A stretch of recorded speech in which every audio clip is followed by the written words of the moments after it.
jobs and the transition to net zero. Penrose. Number 3, Mr. Speaker. Thank you, Mr. Speaker. The Government welcomes the Financial Conduct Authority's pricing rules introduced in January this year, which requires insurers to offer a renewal price that is no greater than the price that the firm would offer to a new customer for the same policy.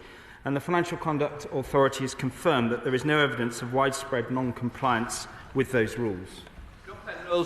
Mr. Speaker, the contrast between the FCA's cheap and, we hope, effective measures to stop insurance company customers being ripped off is a pretty stark contrast to the energy price cap, which was introduced for exactly the same reason, but which hasn't held down the price of energy and has larded hundreds of pounds extra hedging costs onto every household's energy bills to boot.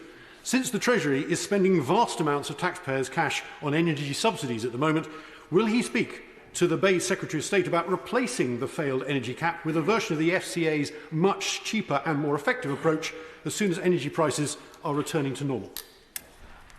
Well, I thank the honourable gentleman for his question. I'm very happy to look at this further.